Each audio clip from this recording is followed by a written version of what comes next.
Brought to you by Penguin.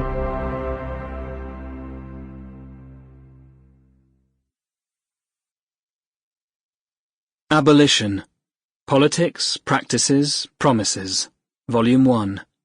Written and read by Angela Y. Davis. For Gina. Preface. These writings, which revolve around the prison industrial complex, and their abolition, represent collective and, given their relationship to developing movement practices, tentative efforts to comprehend processes responsible for ongoing and systematic forms of devastation in our society. Even as the institution of the prison has always revealed its inadequacies, both as a guarantor of public safety and as rehabilitation for those subject to incarceration, it has nevertheless always advanced its own permanence. Given that these essays were written during a historical moment that is quite different from the present one, I hope that there may be some contemporary value in the insights I share.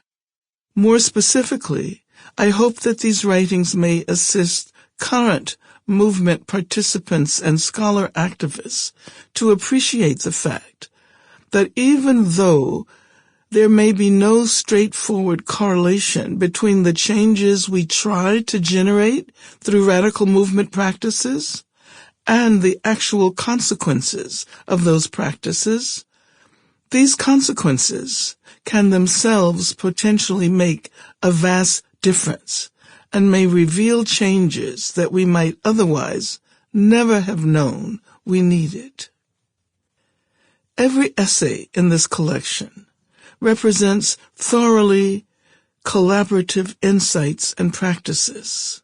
And even though I may be listed as the author of the majority of the writings, I would never attempt to claim sole responsibility for the ideas they explore. I revisit them today for the purpose of apprehending the historical, intellectual, and practical progressions and regressions they enabled. And it is in this spirit that I offer them to a broader readership. Over the last years, and especially since the uprisings of 2020 in response to the police murders of George Floyd, Breonna Taylor, and too many others, we have witnessed the emergence of a new collective awareness of the pervasiveness of carceral institutions and of our severely stunted capacity to imagine other ways of assuring public health and safety. Although regressive political forces are still in the process of attempting to expunge evidence of this surging consciousness, the political possibilities announced by abolitionists as opposed to reform strategies are increasingly recognized, sometimes even within mainstream public discourse. This, of course, is not to argue that we are actually moving towards the abolition of prison and policing structures, but rather that public conversations about immigrant detention, the family policing system, policing more broadly, and incarceration as the major form of punishment cannot now proceed along with its previously unavoidable partner reform without acknowledging abolition as a possible strategy for more habitable futures.